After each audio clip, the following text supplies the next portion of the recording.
loud, you'll be able to hear me, okay? I can hear it, can't you? Well, I can, but it's not very good. I'm a bit. I like it louder. Right, okay, we're starting anyway. Well, I can't make you either. That's weird. You just. Oh, there you are. It keeps going everywhere.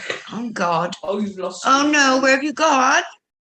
We're here. Oh no, there he is. There you are. Oh God, I'm just not going to touch it now. For God's sake, shut up. Really For God's speak sake. up. Oh shit! You've gone again. You've gone again, and I didn't even. Right. No, he hasn't. You didn't touch it there. I didn't touch it. No, it hasn't. There he is. Okay, I'm here. Right, you guys calm down.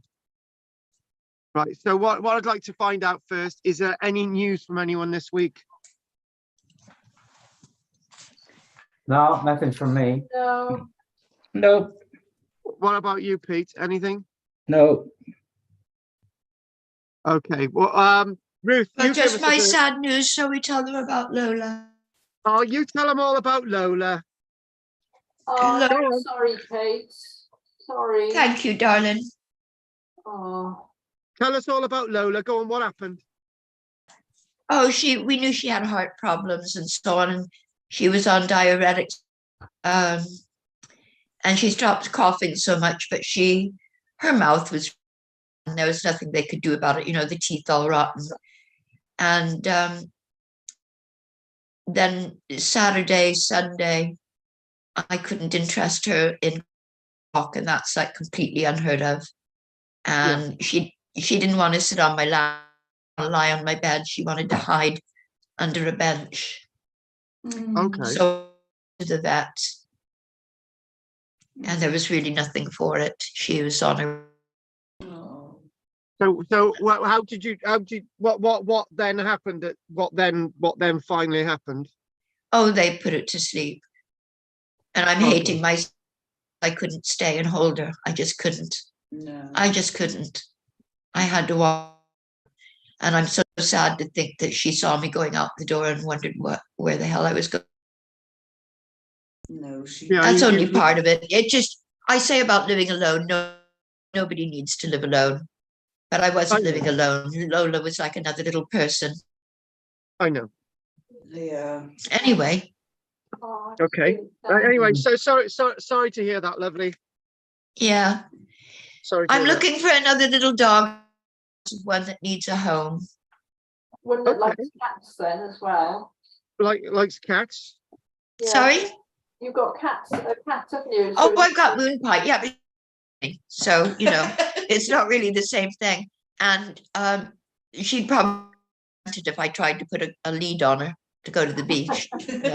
Oh. She to follow, so it was funny. I'd take Lola up, put Lola's lead on, and we'd go out the front to go for a walk. And the cat would follow us out the front door, which is something she would normally do. She's like saying, like, where are we going? No, you wouldn't like it. You really wouldn't like it. Anyway, she's not here now. She's sleeping on my bed. She has nothing to do with me, really. Yeah.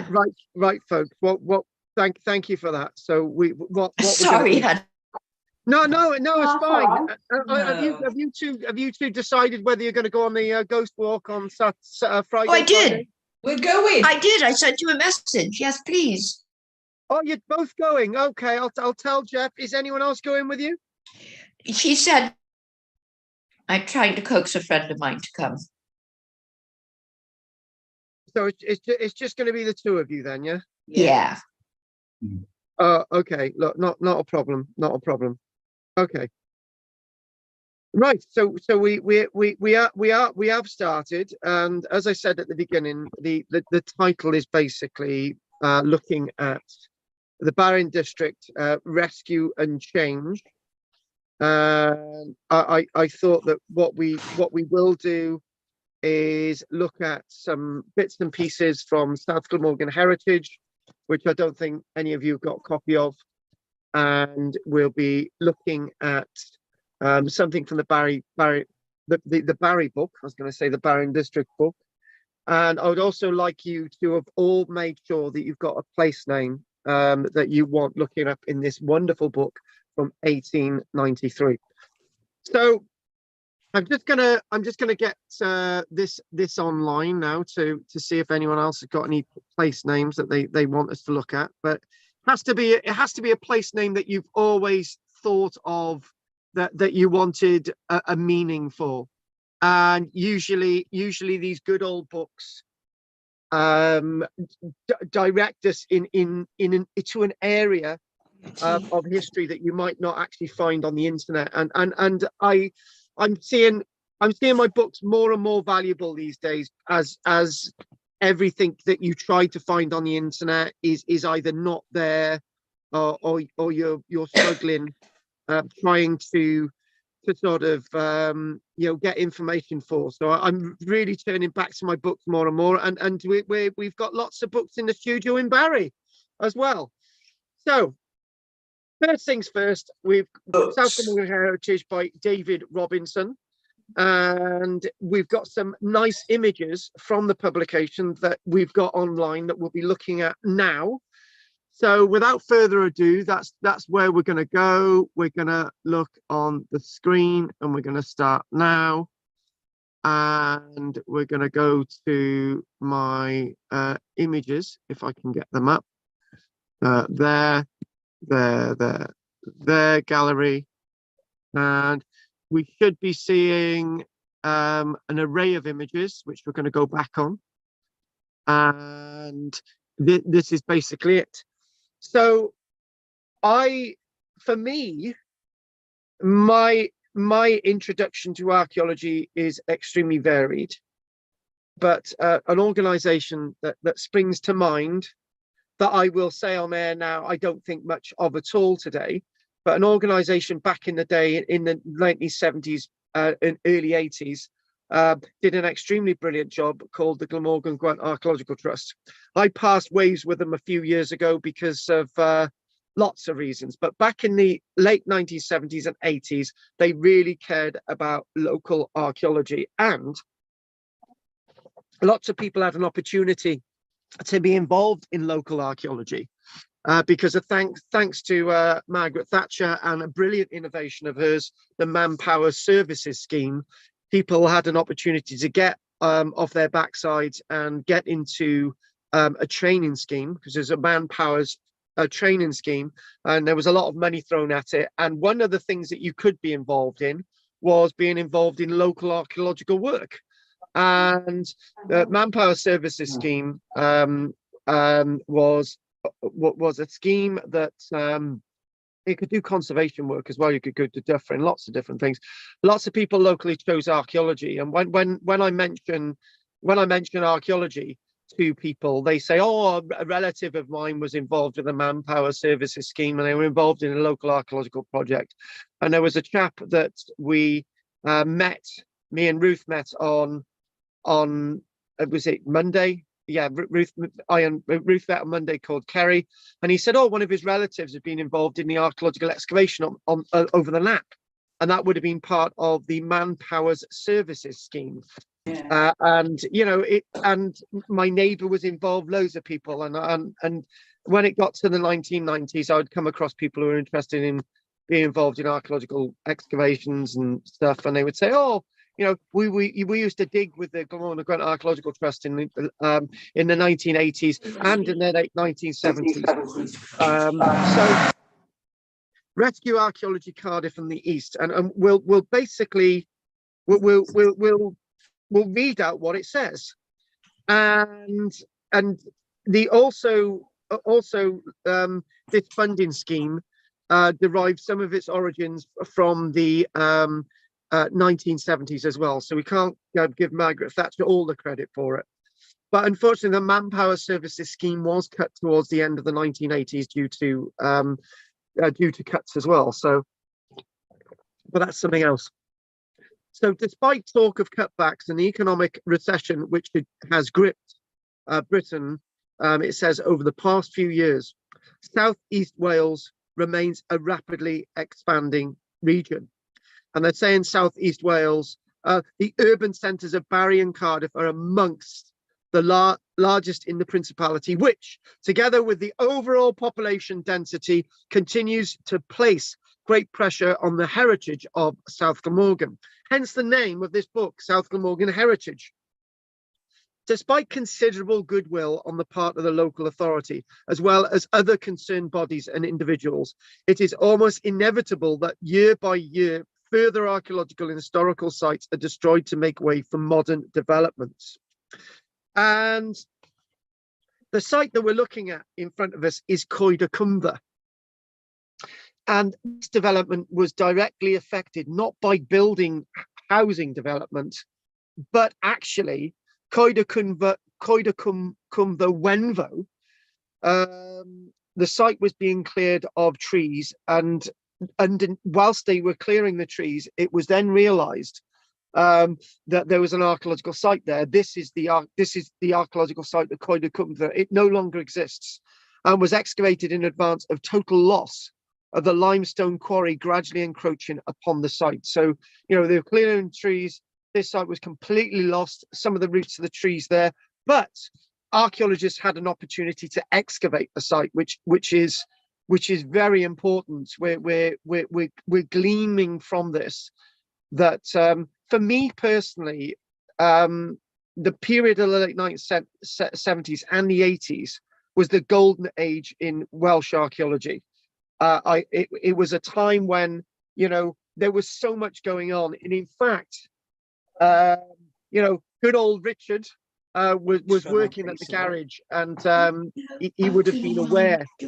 He would have been aware of lots of talk with people coming into the garage, of archaeological work going on across the Vale, as much as Peter would have been, as much as Kathy and Kate and maybe Ruth. So you'd heard about these things, but the archaeological work was going on in Cowbridge, Barry. It was going on in Lansford Major. It was going on in Llanmaes. It was going on in Landock, Cosmeston, Atlantic Trading Estate. Lots of the archaeological work was actually going on at the same time. So you could say that hundreds of people were involved within local archaeology. There was archaeological work going on in Cardiff as well. Lots of archaeological work going on in Usk. Lots of archaeological work going in Rumney and Cardiff, which we'll mention. Also, Killeen, buckets of work was going on. It was a wonderful time to be involved in local archaeology.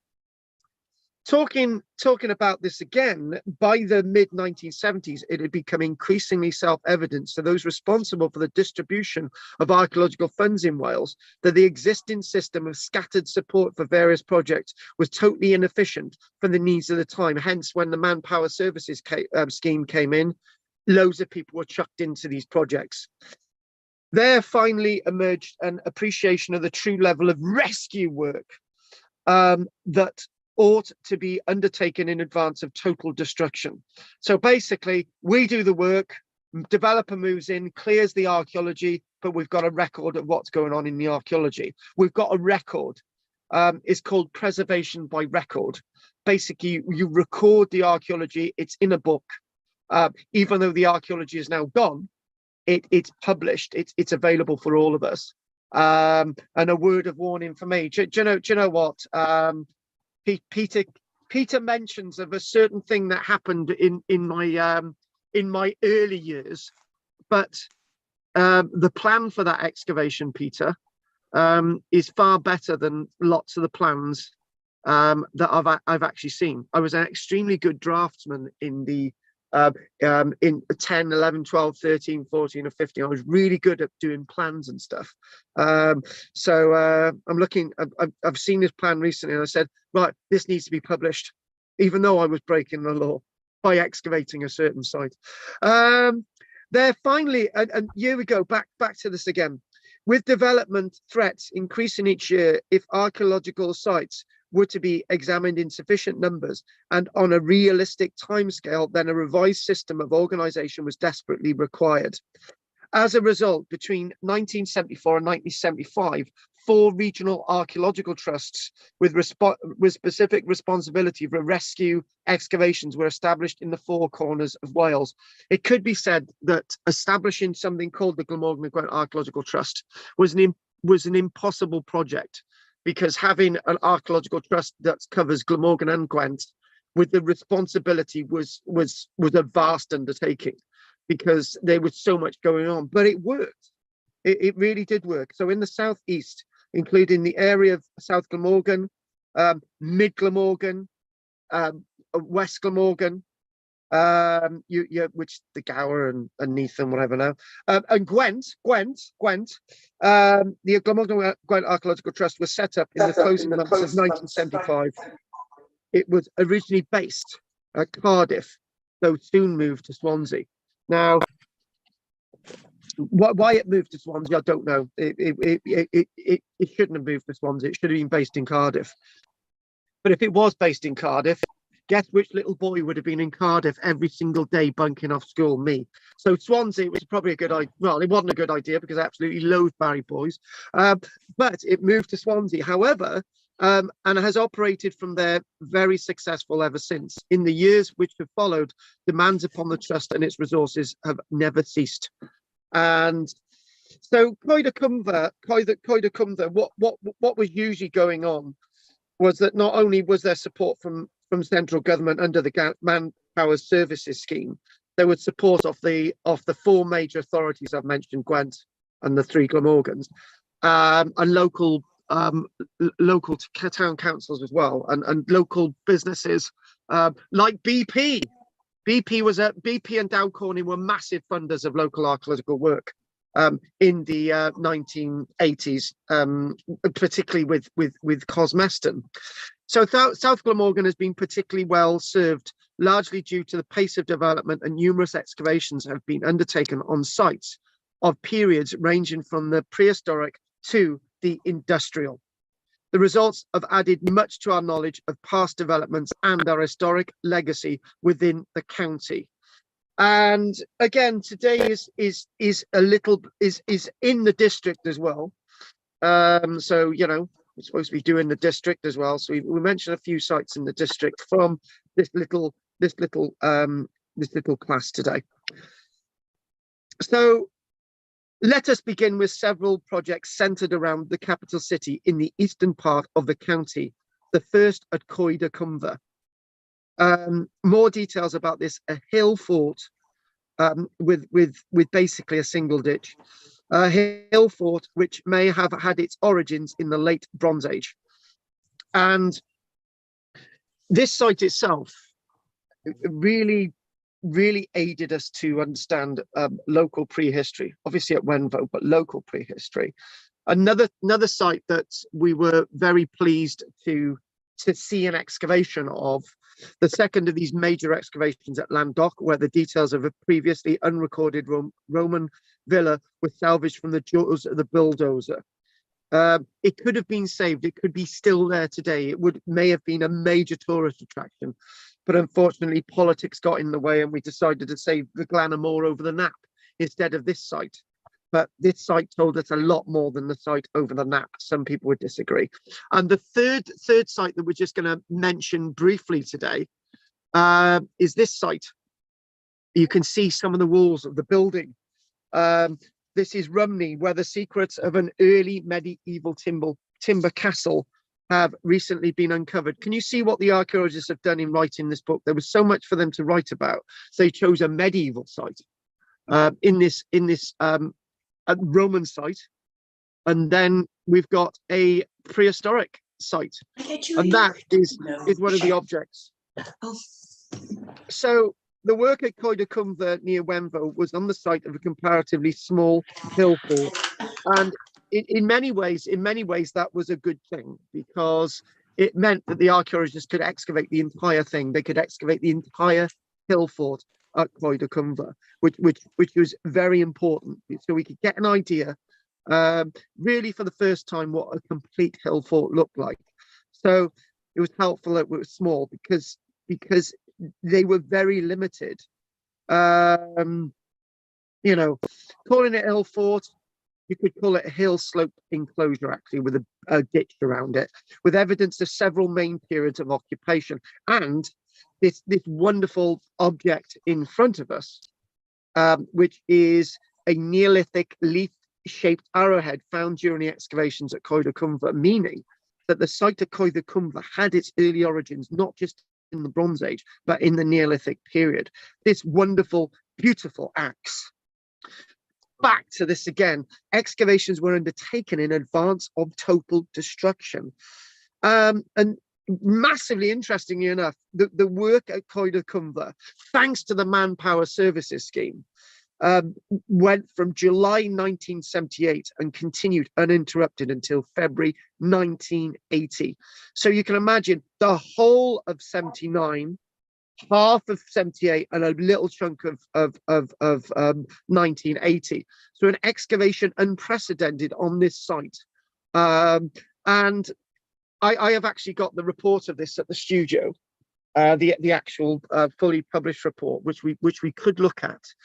And we're gonna do an interjection there. We might have we're gonna have a little bit of an interjection, and the interjection basically is not only do we need more paint for the studio, but we might be back at the studio at the end of April. And you know, it's going to be we need somebody to take the seats away from the studio and recover them. Thanks for offering to do that, Kate. You've got about 8 chairs to do. Thanks, Kate. And when we start back in Could April, do it. A stapler, really, doesn't it? That's what I said. Yeah, to and him, just get a bit of yeah, material. exactly. Staple it We need some nice material for the seats. We need a Phillips Oh, screwdriver. I've got something perfect Bingo, that's you sorted. So what we're going to do at the end of April, we might have because it's very cool. Not because it's. I'll never sell it. I bought it, never used it. Yeah. Kate, at the end of April, what we're going to be doing is that hopefully with the seats done, hopefully with it all painted, hopefully with everything nice and tidy in there, we're going to be doing really good presentations in the evening. And nobody's actually come back to me whether they feel that doing an evening lecture in Barry on a Thursday is the wrong thing to do. So if anyone's got any objections about that, they need to let us know. So it will be on a Thursday. So come back to me about that if you've got any objections. So that should be the end of April. Anyway, so we'll be able to get the book of Coed y Cumber out. And maybe we could maybe we could do lots more really interesting stuff. So this site itself, Coed y Cumber, appears to have been first cleared in the late Neolithic, and obviously that sort of really nice axe tells us, and that would have been one of the axes that would have helped work on felling some of the trees, maybe. And obviously this Bronze Age nature of the site and various tools of this period have been recovered. So we got a really nice archive. However, it was probably not until the Iron Age that the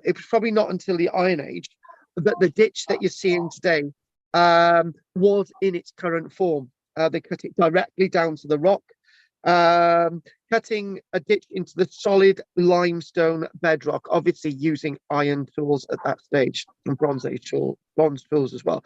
There is evidence that antelope horns were used as picks to dig out this ditch at this time as well, and in earlier times. And the soil used to create an internal bank. Can't really see much of the internal bank from that, but it's a really nice image. A large entrance was located, entrance in front of us on the northern side, with a smaller one to the east. Unfortunately, although a number of flint tools and pottery finds were recovered from within the enclosure, traces of structures proved extremely difficult to locate. So this is the problem, because it's where it is, and it's in limestone, and it's been eroded, and trees have been planted there. There you go, trees.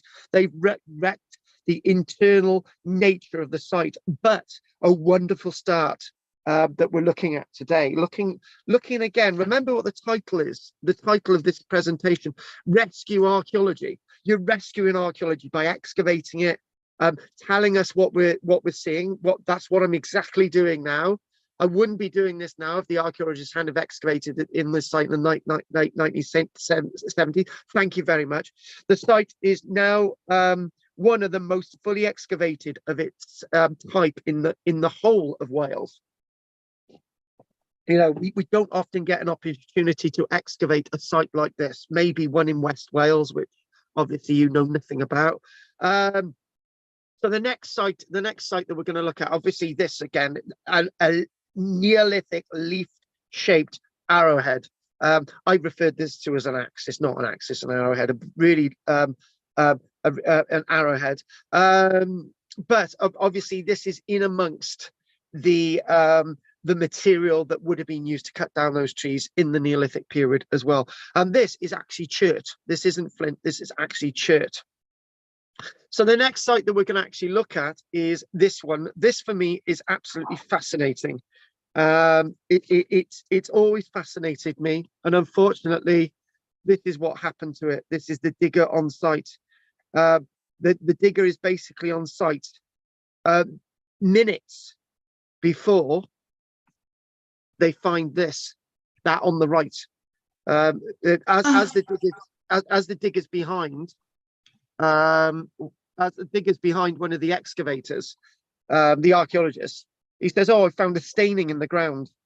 And the staining basically is, it's like a faint sort of linear line in the ground, and basically between the linear line there's basically another darker staining. So as they troweled down, they found this. Talk about that in a moment. So back to this image again, this wonderful image again. So at Landock, on the southern outskirts of Cardiff, the Glamorgan Archaeological Trust undertook emergency excavations over an 8-week period in the early summer of 1979. Now you can see the comparison here. There's the quarry site that they worked on over a period of about 20 months. So they had time to excavate the prehistoric site over 20 odd months. But unfortunately, other pressures were here. And the pressures were that they only had 8 weeks in the early summer of 1979. So this view itself, an overall view of the excavated Roman villa at Landock. The villa was occupied from the early 100s to later part of the 300s, and was constructed in 2 major phases. You know, I don't like the word phase, but basically an earlier phase and a later phase. I think we're talking about in the 300s, but this is directly linked to the Landock monastery, which is directly underneath the modern St. Doctor's Church, and you've got the Urbit Cross there. This view from the southwest shows the footings of several rooms, with the once elaborate early a bath block from the 200s to the rear. There's something rather interesting about this. It's in my book, Romans in... Oh, actually, I can read this out to you. Do you know what? I'm going to read something out in context. This is now where there's a block of flats. And I've never done this before. I've never read this story out in public. This is on page 104 of Ghosts of Glamorgan, right? And we're going to read this out because this is in context. Right, here we go.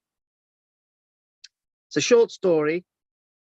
Directly on top of this, Landock once held the remains of one of few known Roman villas in the whole of South Glamorgan, but now since demolished for a housing development. In the church graveyard still is the Urbit Cross, re-erected out of 4 separate monuments, with the base carved stone from the Roman villa that once was.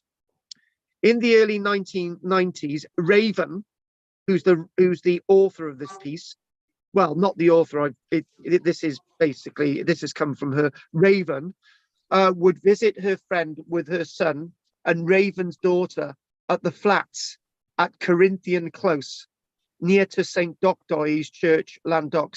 So Corinthian Close, this is where it's built on this. They had not been standing long. Raven and her friend would be sat there chatting over a cup of tea. It would always be a Sunday to see her friend every week.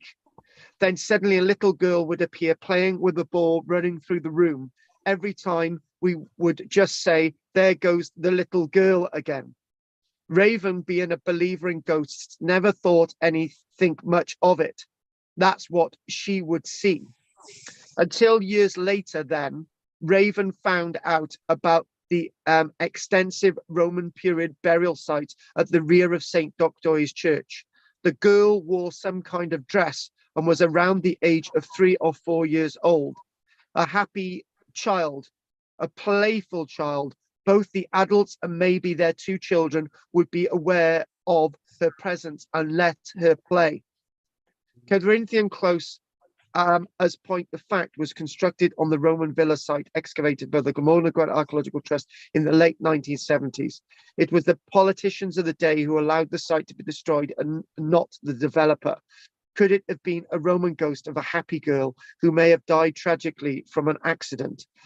As few buildings had been built at the site between the late Roman period, 450s, and the late 1500s, I have no other suggestion who the ghost of the girl actually may be, but Roman is a useful suggestion. Raven believes that the ghost was a benevolent spirit and just wanted to play with their children. Now that is a lovely story and was the last one I edited to be in this book. And I'm loving that I just remembered that when we're looking at this, and it's so relevant, so relevant. So back to this story. Important details on a substantial Roman villa were recovered, as well as evidence for Dark Age activity and the use of the site as a monastic grange in the medieval period. Indeed, the site was originally occupied by a late Iron Age farmstead with a defensive ditch and round timber huts. Following a short period of abandonment, the Roman villa was constructed in stone by about AD 120. In the early 200s, additions and alterations were undertaken, and an elaborate bath complex was constructed that at the back there. The villa was probably the center of a large estate, and its buildings well reflect the Romanized tastes of its owner. And what we're going to say is that there is a plunge pool as part of the bath block. A detailed view of a cold plunge bath within the early bath complex at Landock Villa. When built, this was probably lined and decorated with painted plaster. So that's part of the bathhouse at the block at the back there. And this site has got a direct link with St. Doctoy's Roman Villa, which is another lecture. So we'll come on to that when we do the class in Barry. Well, that they let them destroy it after they knew what was there. Shut. But they carried on and destroyed it anyway. Yeah. Excuse me. Yeah, shut up.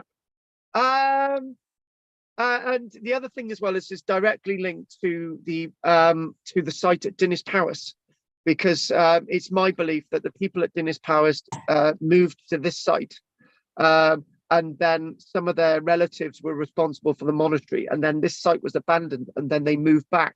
The archaeological evidence tells us that the site at Dinas Powys at Cortarachta, which is the site which is the other mound on the ridge beyond the castle. So these are all linked. The DNA and stuff where it needs to be looked at, but we think the DNA is all linked. So by the middle of the 300s, the site may have fallen out of use, and it is difficult to assess precisely what occurred in the post-Roman periods. I don't believe that the site completely fell out of use, but it's so close to the monastery that prevailed after, which is at the church, which is so nearby. We do, however, know from a series of radiocarbon dates that the site was apparently used as a burial ground during at least part of the early medieval period. So this site was used as a burial ground as well as the church, the area of the church, which has, I will say, the area around the church we found in excess of just around 1,100 sets of human remains, whether they're inhumations, whether they're cremation, burials, and so on, and a lot more to be found there. But again, that's another story. But I will say that the developer was given permission to build a housing estate behind the church, and the archaeologists said, "Oh, there's not going to be anything there." And as soon as the Ideal Homes digger came into the site, human skulls rolled out of the trench, and I had to put a stop on the work. And the long story short is that Barbara, who's from Cardiff, Barbara, who I've actually got a letter for in front of me here from Barbara. There you go. Barbara was involved in the archaeological excavation there. But anyway, that's another lecture. Moreover, it's tempting to link these burials with some what later documentary evidence for early Christian monastic establishments somewhere in the vicinity, possibly located on or near the site of the parish church, which is what I would say is there, without any more evidence there. So what we are going to mention, I want the vent. You put your vent in earlier on, Kate, too early. You can vent. Kate, Yes. do your venting now. Oh, how dare they destroy it, especially when they had evidence that it was there. Anyway, I can't understand. they should all be it. horsewhipped publicly. And for me personally, what they could have done is stretch a complete membrane over the site. They could have put a concrete base, and then they could have put the building directly on top of that. And that's what we do in other That's what was places. underneath. Yeah, because they could have just membraned the whole thing and put a concrete base of about 2 meters thick, which would be within planning regulations. Planning regs basically say you should hit bedrock and then build off, or you should have a trench between.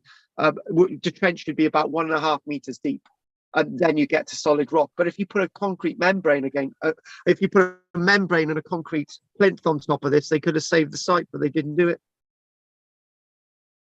They just shouldn't have done it. That should be stopped. They shouldn't be allowed to continue for rescue. Unfortunately, We can't have it back again. It's gone. It's gone forever. Unfortunately, it has gone forever, and this was a major, massive, important archaeological site for me. Okay. Basically, what happened? The planning authority flicked a coin in the air, right? And it was basically, should we save this site or not? And the local councillor for Landock said we've got to save this site. And in a council meeting, they voted against him because it was politics. What I would have done is to have saved this site and demolished the one at Glanamore and built flats on it. That's what I would have done. To be honest with you, the site at Glanamore, I got to be honest with you, it's quite an interesting site. But the history of the Glanamore site was that it was a lowly Roman site, and then it was an important Roman site. It was used for a couple of years, and it was abandoned. This site, okay. I don't want to see either site destroyed. But that was a discussion at the time, and this one was to go. And the Barry councillors decided to save the Barry one because there was more of them. Politics. That's huge. And I'm sure the Plaid Cymru councillors in Barry would have voted against this being saved as well. So there you go. So that the detail that we've got there is that It's so depressing. It is isn't depressing. It is depressing. But we do have a record, nevertheless, a detailed view of the cold plunge bath. We've got nothing like this survives anywhere in the Vale of Glamorgan. This is unique. There is similar. We love a plunge. We love a plunge. There's similar plunge. types of things at the Roman Villa at Landmace, but not really massive. But here we go. This itself, that's that story. Those are iron collars spaced at regular intervals were used to connect wooden pipes which supplied the water to the Landock Villa. Although the wood had long since disappeared, the collars remained intact and were discovered during excavation. And basically, the way this worked, they would hollow out lengths of wood and then bind them. And then there would be a slight overlap with the other bit, and then that would connect in. And then obviously these would have been fed through these iron collars. And this is a freshwater system, not lead, freshwater system. This is piped water around the building. Impossible to believe, but piped water. And you may have actually, and obviously the wooden pipe in itself, as the two pipes went into each other, the water would expand and it would seal itself. it would seal. So you'd have a Right. you'd have a perfect system. You'd have a perfect water system. It would be semi pressurized as well. We've obviously got lead piping and we've got copper piping and iron piping in the Roman period, but wooden piping, we're now starting to get lots of evidence. The site was excavated somewhere in England, and they found really heavy, tree stumps that had been hollowed out, and they locked them into each other, and that was part of an aqueduct system. But this is actually part of a normal everyday piping system. That's very It- cool. It's It'd have to massive. go scale. downhill, wouldn't it? Well, no, if not if it was under Anywhere. pressure. No, if it was under pressure, because you could pressurize it, you could lightly pressurize it. Oh, right. As long as the wood tubing slotted to each other, and as long as there's water in it 24/7, right, kept under pressure. So if you're going to keep it under pressure, you're going to need the tap arrangement, which is easy. We know Romans had taps. Taps are quite easy to make. You've got a bit of a pipe. You've got a bit of a pipe. You've got a bit of metal in them. You turn a bit of metal, opens the water, closes the water. The Romans had them. We found them. They've got taps. Usually copper taps, but you can actually have wooden taps, can't you? You can have wooden taps going into barrels. So Pete knows this. You can have little wooden taps. You don't need a copper tap. We know that they had copper cauldrons and copper piping and copper taps. You could have a wooden tap, like is it a wooden tap in a barrel? So it would seem from the archaeological evidence that at least a part of the villa was still standing in the 12 and 1300s. So it must have been a momentous site. And this is there's some Built on it. they were still there in 1300s, right?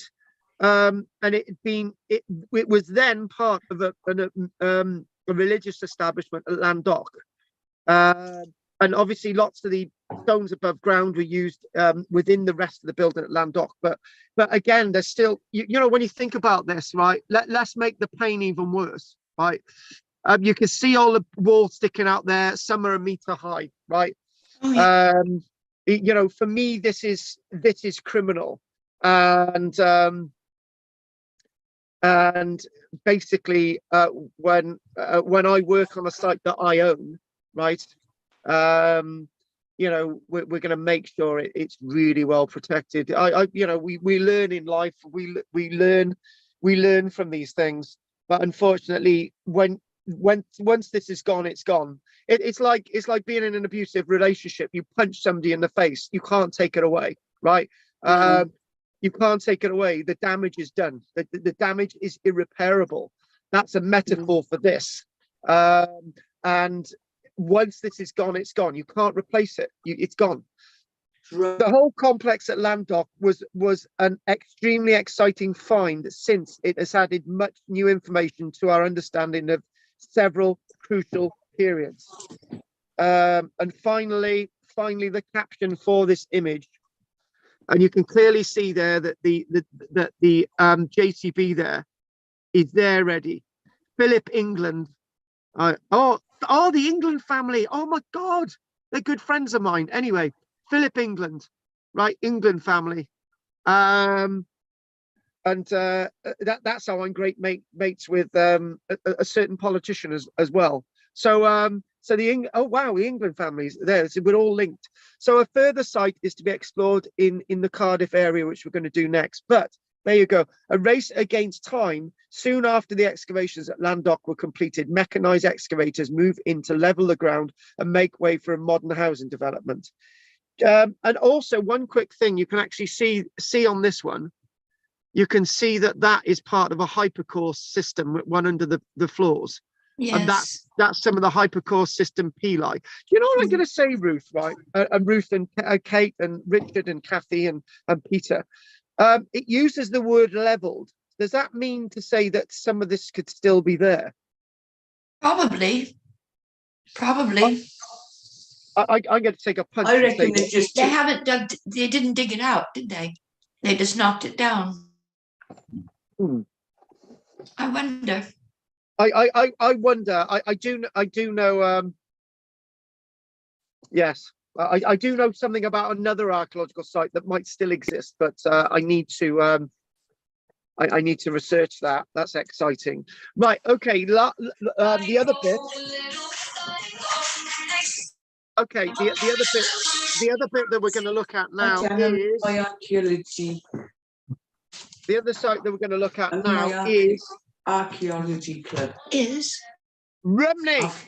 I'll phone you later. Bye. Rumney. Rumney. We're gonna look at Rumney. So there it is.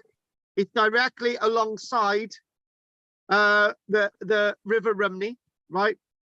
Well, I was going to say it's alongside the River Taff, but it can't be because this is Rumney.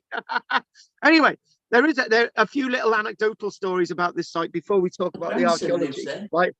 A few anecdotal stories about this site is that one, they were excavating here in the winter months from 1978 to 1981. So there's an excavation year for 2 years, massively 2 years, and the level of archaeology that they were finding. Look at that.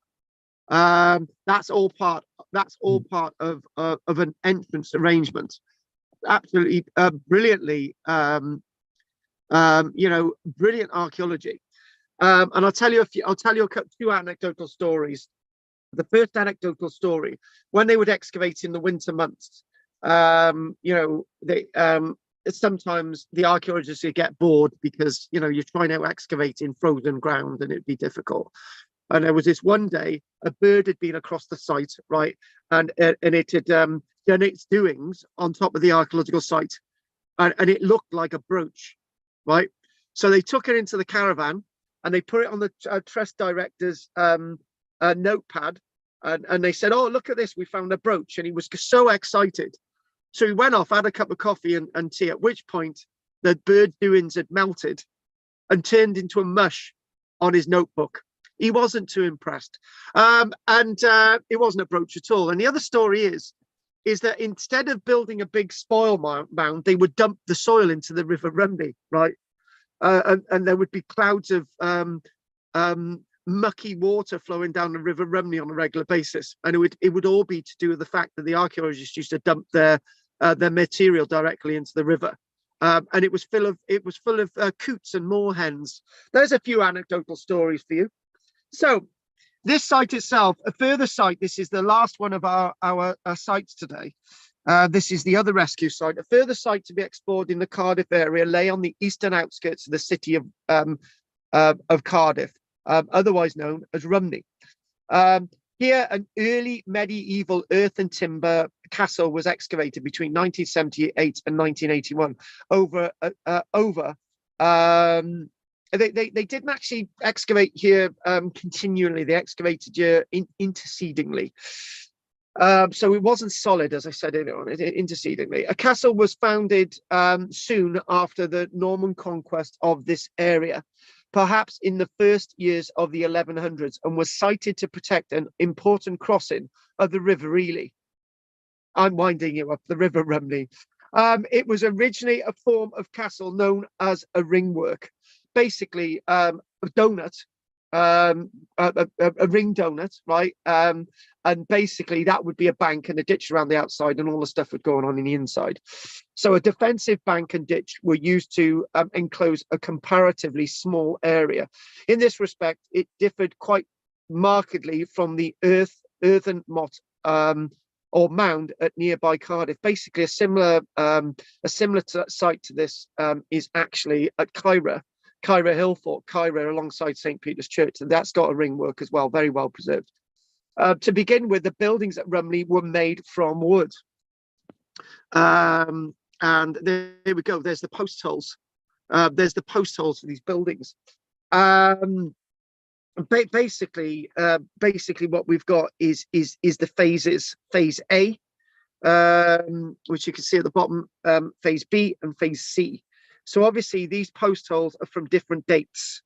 So the square ones are from a later date and the circular ones are from an earlier date, right? So there's 3 phases of building this substantial entranceway arrangement for no, it's entranceway. Oh no, it was a hall. Sorry, I got that wrong. It's a hall. It was a hall building. So looking at this, to begin with, the buildings at Rumney were made from wood, including the defensive gateway to the ringwork itself. So hang on a minute. That's the gateway. Sorry, I got the images wrong. That's the gateway, big post gateway. I got the images wrong. And that's the hall. Simple mistake with the images there. When excavated, the only indications as to the size of the internal structures were the large post pits, which we've got in front of us, which had been used to support the upright timbers of extensive wooden framework. Both the gateway,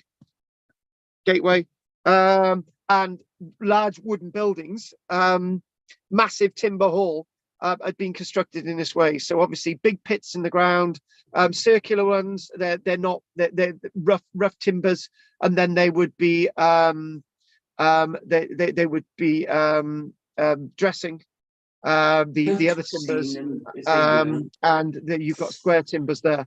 So in the early 1270s, hewn timber, I couldn't get it out, hewn timbers. In the early 1270s, the castle was radically transformed and a defensive ringwork bank was cut down and the interior leveled up. So there we go. So you can see there some of the sort of evidence of the buildings inside.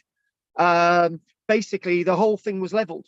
The whole thing was leveled in the 1270s. It was leveled up. Basically, ringwork all was thrown inside to basically create a platform, and a new and comfortable stone hall was constructed, and Rumney appears to have become the centre of a manorial complex for the Lord of Glamorgan. So an aerial view of the excavation upon the ringwork castle at Rumney. Early stages of work can be seen through a clearing in the trees. From this view, it is possible to appreciate the castle's ideal position for guarding an important crossing of the River Rumney. And the castle was established soon after the Norman conquest of the area and remained in use until the 1290s. Right, I got a bit of news, good news coming. We'll do that in a minute. Right, so we'll just basically have a little look at this image. The initial gateway into the ringwork of Rumney Castle is marked by a series of post pits. There you go. These show the positions of two successive phases of timber gates. So obviously the rounded ones are the earlier ones, and I think that's sort of and then the other ones in front are the later ones, I think.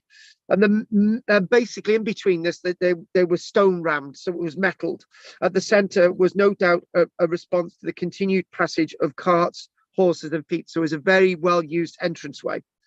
And so basically, again, looking at this image, just checking the time. We're off, okay. haven't we? I just turned the camera on. So a series of large excavated post pits mark a succession of substantial timber halls at Rumney Castle. The accompanied plans reveal the three main phases in black, and show that this successive halls eventually had aisles. So basically, you've got the main hall and you had a bit added to it. That's called an aisle. They represent the earlier phases of occupation at the site and would have supported impressive superstructures of no mean stature. The final timber hall was, however, eventually replaced by a stone construction elsewhere in the ringwork. So this is when things were flattened and leveled off. But a bit of good news about this. A bit of good news. And we'll look at this coin. We'll look at this coin. The head and tail of a silver penny of Edward I, found as part of a hoard during the excavations at Rumney Castle. The hoard was discovered below the charred remains of the castle's hall and provided important evidence on the date of the fire and the final demise of the castle itself. The reason why the coins were found there and they were never recovered, because there was an uprising by the local Welsh lords, and they burnt the bloody thing down forever, and the people burnt alive in there, those Normans. Brilliant. So basically we see an end to the site. So the role of the site ended. It was short-lived. The buildings were to be destroyed completely by fire, probably in the Welsh uprising of 1294, never to be rebuilt. And those lords that then exacted money out of the local Welsh people were dead as well, and their hall burnt down. And the charred remains of the hall's roof were found to bury a hoard of silver pennies of Edward I, which provided it important information on the date of the fire. Rumley is now one of the most comprehensively excavated castles in the whole of Wales. And I think, again, okay, I completely agree with everything that you said, Kate, that Landoc, it's a terrible thing that Landoc happened. It's a terrible thing that we lose these archaeological sites, but it also gives us an opportunity to excavate them to get data if they are going to be destroyed. And That's true. It's just for me personally, we've excavated so many important sites in the Vale of Glamorgan, and none are available on public destroy. None are available on public destroy from the stand again. We've excavated so many wonderful Roman sites in the Vale of Glamorgan, and none are on public display to the degree that they should be, other than the one at Glanamore. And all of the ones destroyed in the Vale of Glamorgan have been more important and far better preserved than the one at Glanamore. It's disgusting. If I could bulldoze Glanamore and bring back the Roman villa at Landoc and have a prison sentence, I would do it, but it's not going to happen.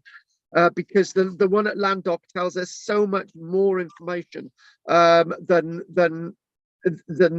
Landoc tells us so much more information than the site of Glanamore. So if we basically go back through these images, we're going to talk a little bit about St. Nicholas Church from the Barry books, but I want us to go quickly look at these images. Again, Coed y Cwmfa no longer with us today, but completely excavated. We've got a record of this site. We've got a book of this in the studio. This wonderful object found, one of the objects found from the site from the Neolithic period, not from the Bronze Age. That lots of this dates from the Iron Age, but from the Neolithic period. Terrible demise of this site. Maybe there is some of it still there. I would love to think so. If so, the flats ain't gonna live forever. Kate's decided to sell her house when the flats are to be demolished and sold. So we're going to buy the site at where the Roman villa is, and Kate can live in a caravan whilst I excavate the site. Is that a good deal, Kate? That'd be great, but don't I get to excavate as well? Oh no, you get to take notes. That's okay. Do I get to handle the artifacts? Oh, you're the pottery washer in your caravan over your sink. Perfect. Perfect. We got it well sussed. So basically that's that. Oh yeah, so love that plunge bath, love the collars. Unfortunately, but we've got that view there. Let's look at that. Some of that great stuff there. Hypercore system remains there. Some of the pili. Going through this, 2 coins dating the evidence of when the site at Rumney was burnt down and destroyed by a rebellion against the damnable Norman rule and the reign of Edward I. It's ironic that the coins of Edward I were buried and lost there forever after the hall was burnt down. Again, this is a site, early stage. You can see some of the outlines of the building there. Love it. And again, beautiful post holes. They would find charcoal in them, other dating evidence to date this site as well in here, in these gateway. And what I'd like to do is, I hope you've all got a place name in your minds, because we're going to be doing that in a while. And if anyone's got a place name they would like us to look up online in Bartholomew's Gazetteer of the British Isles, get the name to us written up there now. But before we do that, I wanted to mention a little bit from the Barry book. The parish church of Barry was located, as we know, the original church and the later churches there, located on a prominent spur of land overlooking the harbour.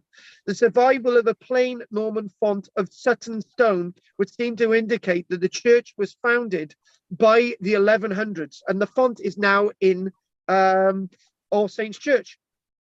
In the 1200s, a small church was built, probably replacing an older structure, a much earlier structure.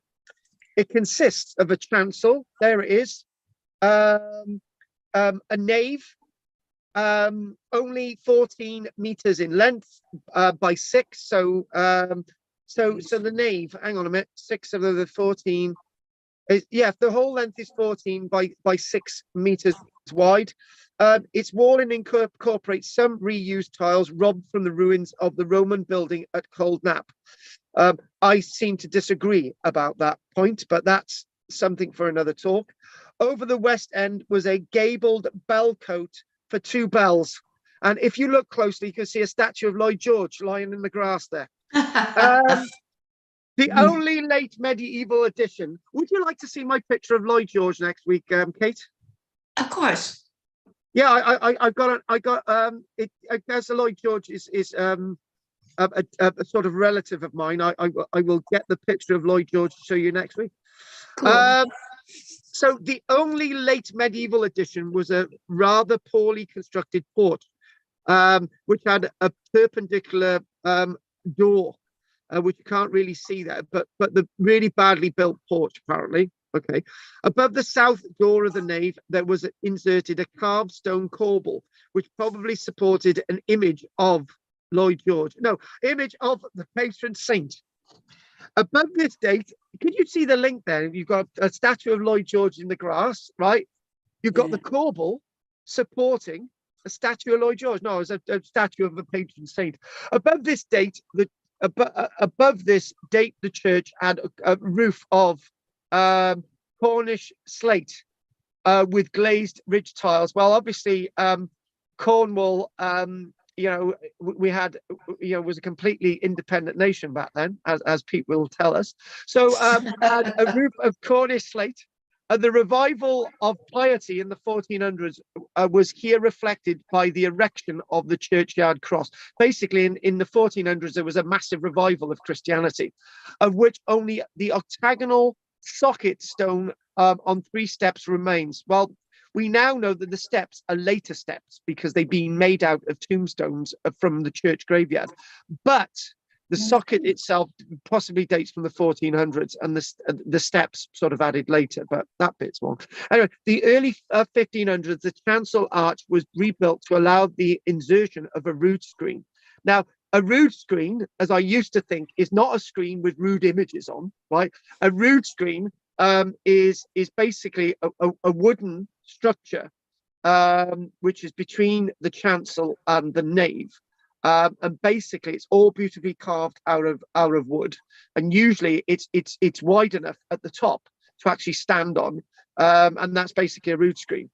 The archaeological record chronicles a mysterious incident in a church history. From signs of reddening on the walls and floor, it is apparent that a bonfire had been kindled within the newly constructed porch, the object of which must have been forcible entry through burning down the doors. So in other words, somebody tried to burn down the door of the church.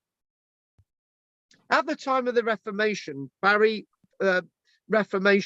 Barry Church was fairly well endowed. So the Reformation, 1540s, with liturgical goods, basically goods associated with the functioning of the church, including a cope of blue satin of roofs and 2 pairs of vestments, respectively, of green damask and green silk. Brass vessels comprised of pyx.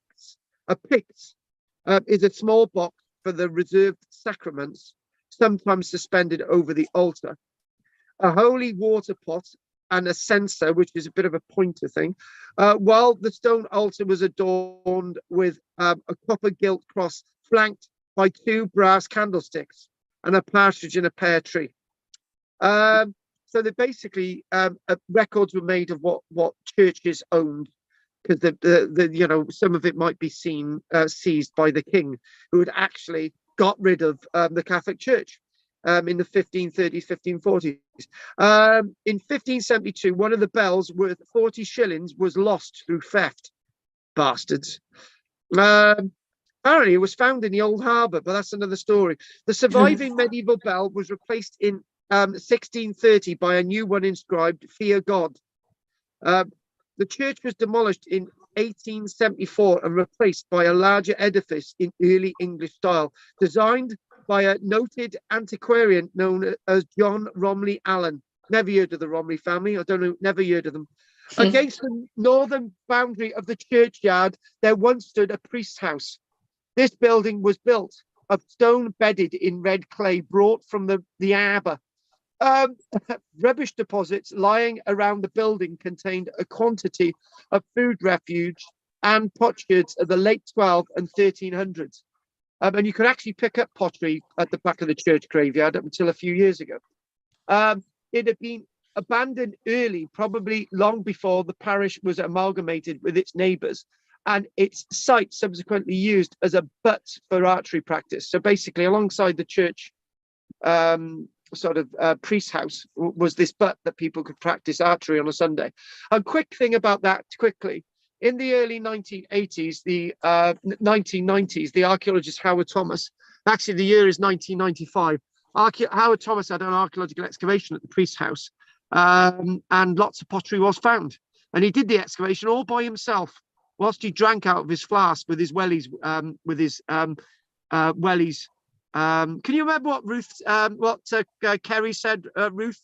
Howard Thomas used to wander around in his wellies. Well, Howard Thomas used to have the top of his wellies used to be red. He used to have like a little red turn on his wellies. Anyway, so what we're going to do quickly, we'll have questions at the end. What I would like to know is place names that you'd like me to look up in Bartholomew's Gazetteer of the British Isles. First of all, Ruth, let's have a place name off you to see if we can find it. You need to spell it out for me. Go for it. RAF St. Athan. Oh, no! No, don't be so bloody dim. Do you want me to do, well, I could do Tathan. No, I'm doing Tathan for you. Hey? I'll do Tathan, St. Tathan. Go on then, St. Athan. Right, but that's not in the book. I'm gonna see if Tathan is in the book. Or do you want me to do Landmace, because the Tathan thing is actually not from the book. So yeah, do Landmace, because I used to walk up there. All right, we're doing Landmace for you. Whoever else, hang on, if we can find it. There's lots of Welsh place names. Llandilo Bridge.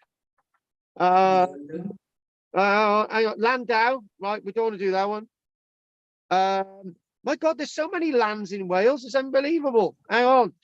Oh, you were going to get to an M in a minute. L-M-M-M. Landmace. We got it in you, right?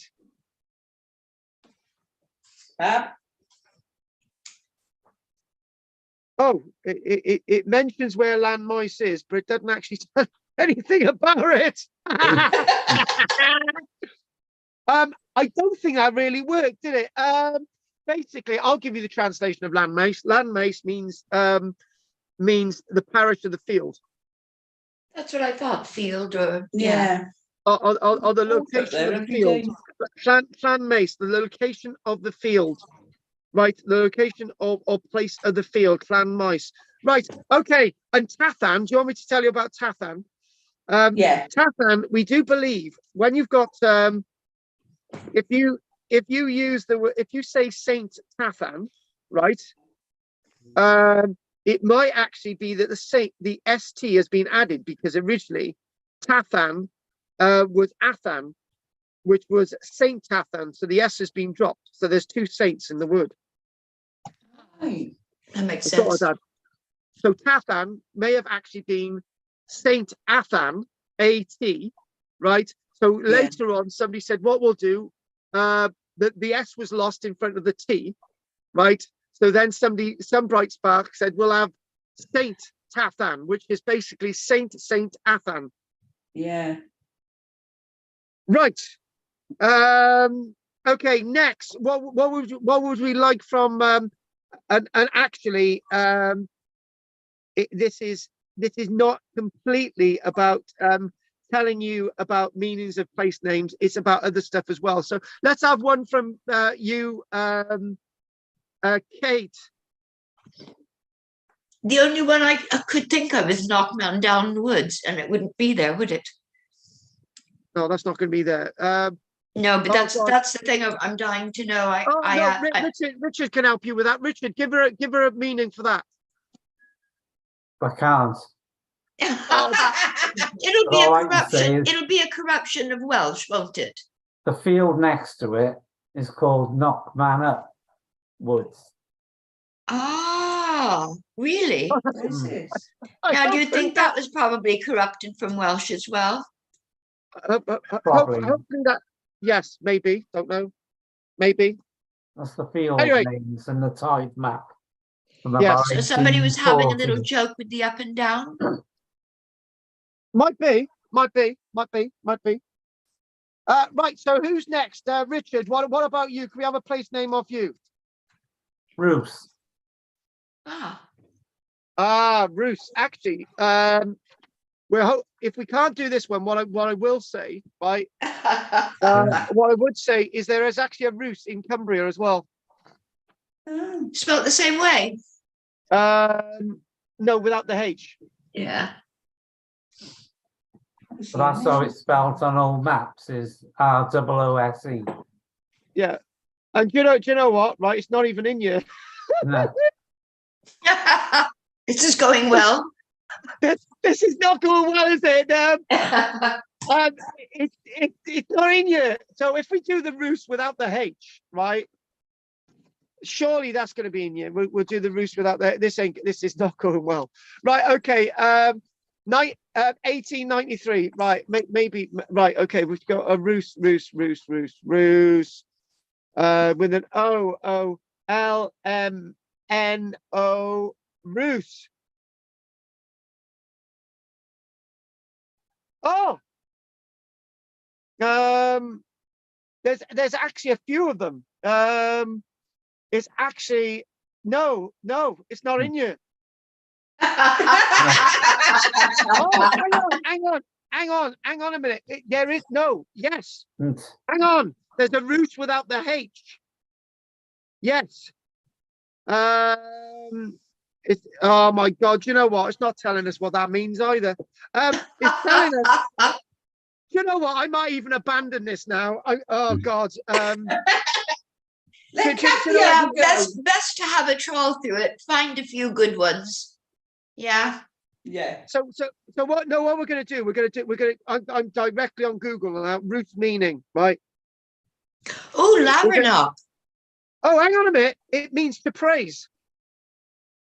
To praise. Really? To praise.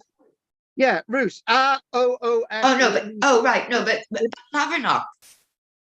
What does that mean?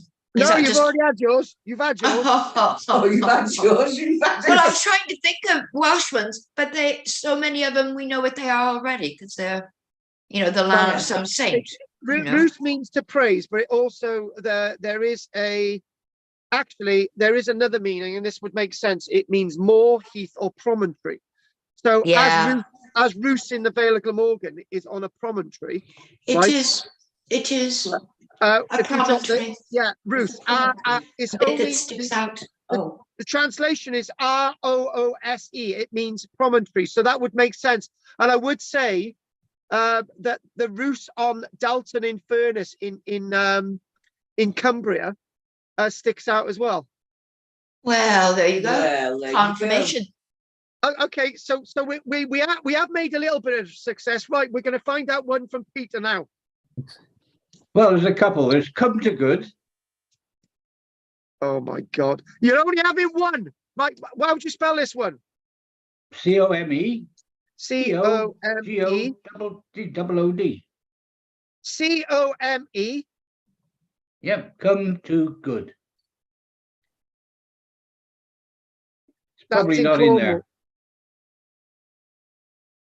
Yes. Hang on a minute. Hang on. Don't jump too fast. Don't be out there at the moment. Hang on a minute.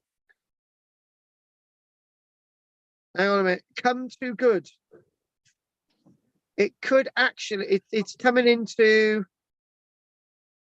It might actually become. Right. That makes As in sense. come. That makes sense. CWN. Hang on, come. We got some come to good. C-O-M-E-T. Is that a one word? It could be, yes, it is. I think they put it all in one word.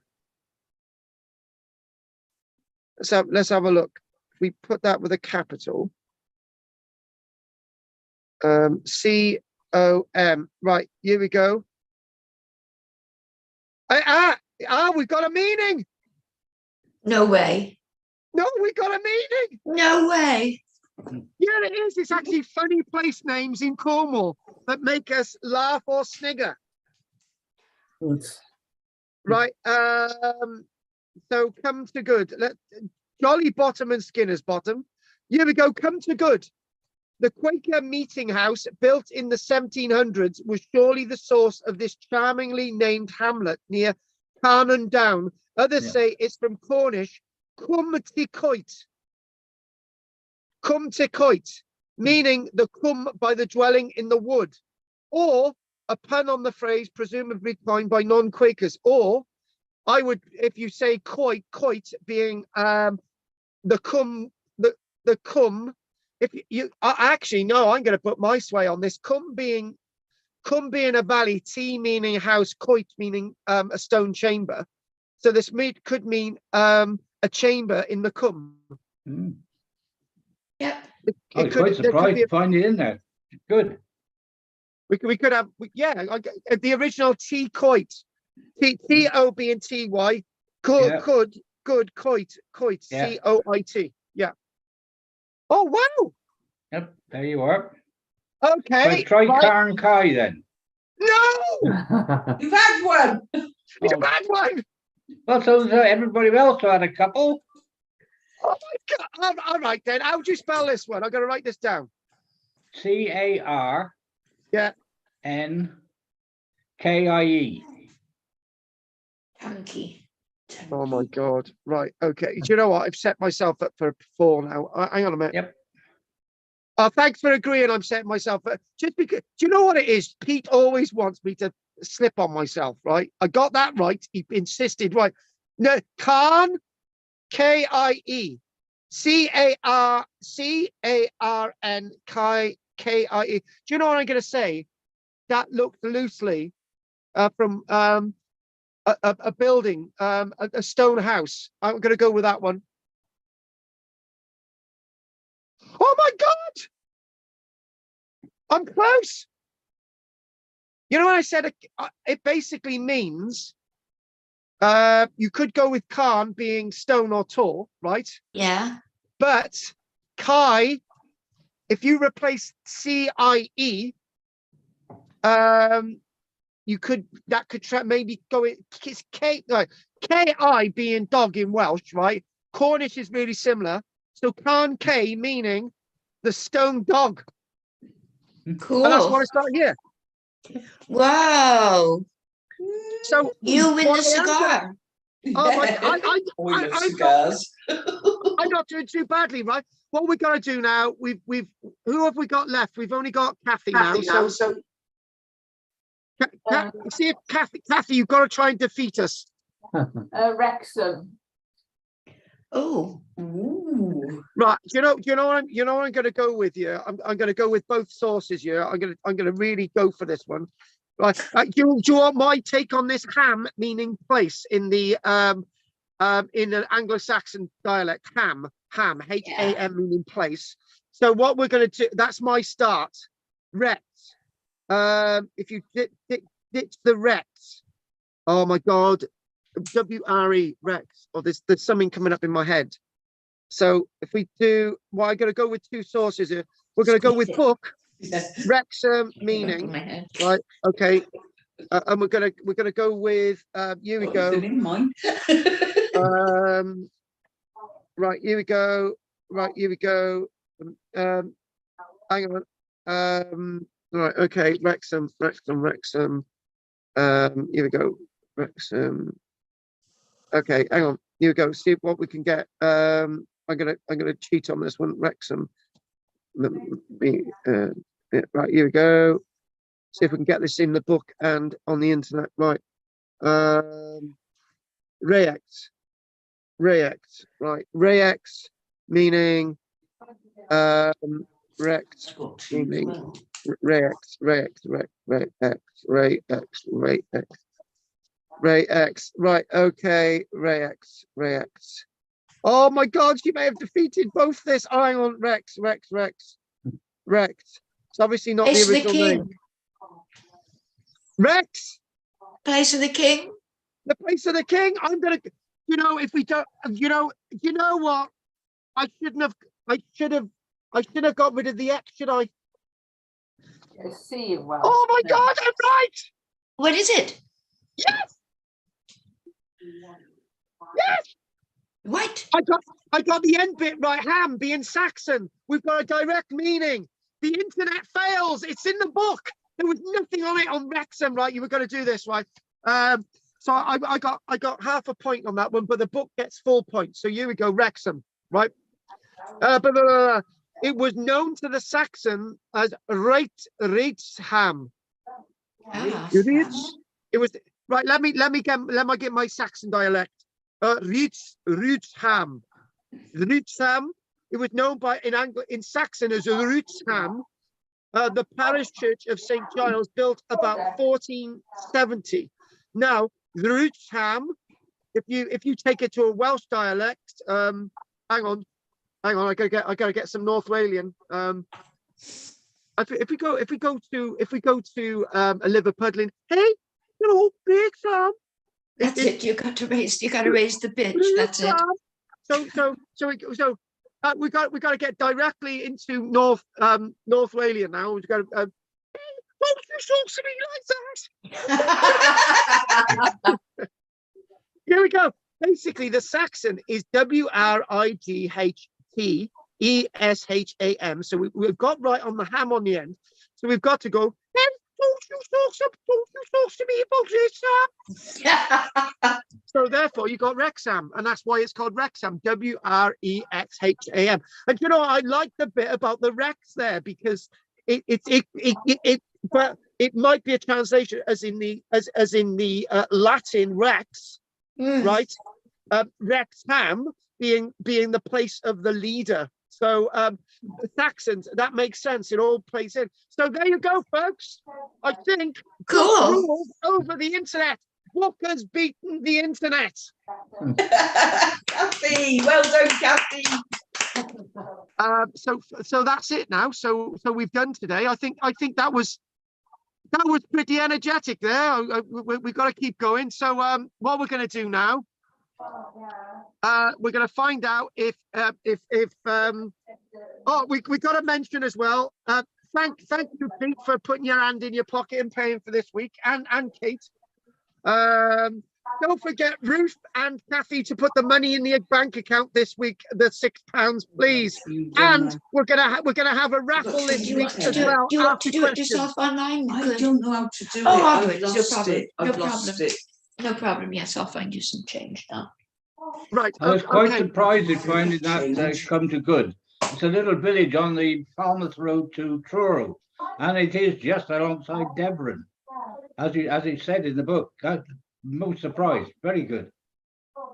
It's pretty good, isn't it? I like that we had a complete result at the end as well with Wrexham. I used the phone on, It looked good in the bottom of my on the bag. Wrexham one, and Okay. wow, I love it. Right, okay, thanks for that, Pete. If you've got nothing else to say, Pete, If you have a pound, I've got a fiver. okay. Kathy, anything you want to say? And Kathy, by the way, you're looking delightful today with your It's hair. going in the locking bottom of my around, bag, glasses, love it. So, okay, Kathy, anything you want to say? No, thank you. No. What about you, Rich? No, I'm happy enough. Okay, basically, Kate, you've got to make up a raffle prize in the next minute. Well, I asked Oh, Ruth. I've had one ready. I'm ready. Right, okay, Are you Ruth, ready? You first. What? Any questions? No. Okay, and we've got Pete's number 1, Kathy's number 2, Rich is number 3, Ruth is number 4, and Kathy's number 5. No, Ruth, have we done Kathy twice? Yeah, I was number 2. No, Kate. Yeah, Kate's number 5. Right. So, anything you want to say, Kate, before we do the raffle? Yeah, that's Can you unblock me so that I can be seen, so that I can show you the raffle prize? Pete, what we're going to do is Pete's I turned gonna my have- camera back on, but it doesn't seem to be. Pete's going to have number 6 as well because he really wants. What number am I? Oh God, I don't know. Oh, you're number 4. Go on quickly. I've done it. Ready? Come on. Oh, yay! Okay. For this one, y'all, we've gone back to the kitchen. It's a dispenser for vinaigrette salad dressings. Oh, And show it to us. guaranteed, yes, it is, and it's guaranteed to get children interested in eating salads. That's why it was invented. Are you ready? Yeah, show it.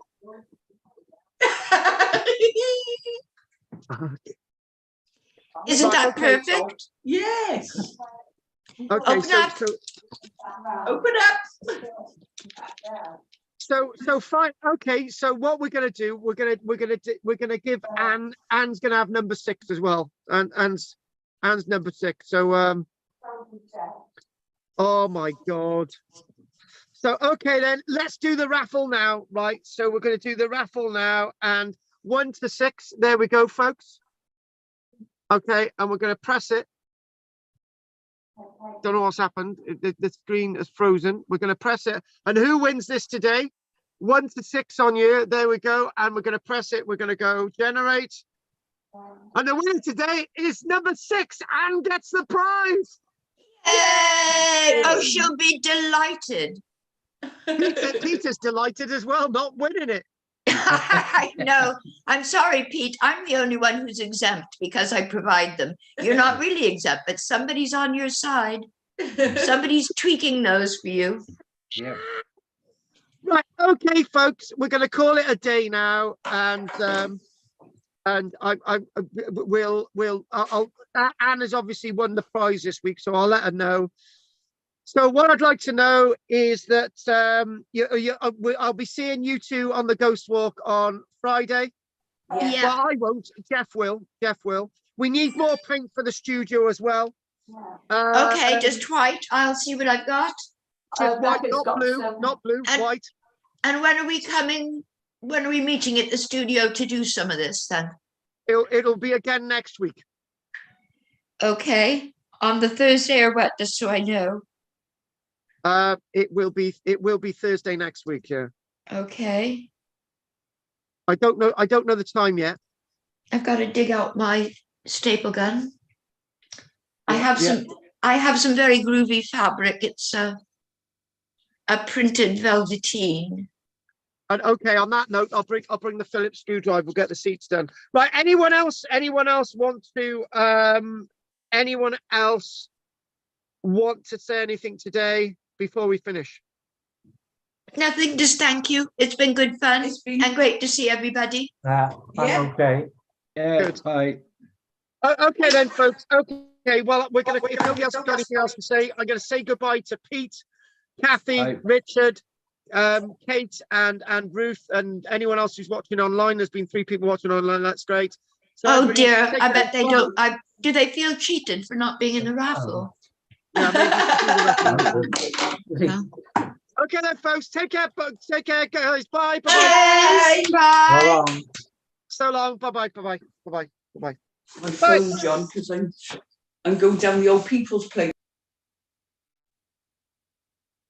Anyway, thanks everybody for watching online. If you ever want to take part in the raffle, please do so. Pretty crap prizes, but the pound goes to Adva Hannes Cymru, so I've got to put £4 over today. And I know Anne gets one as well, but whatever. No, it was £5, isn't it? Fine.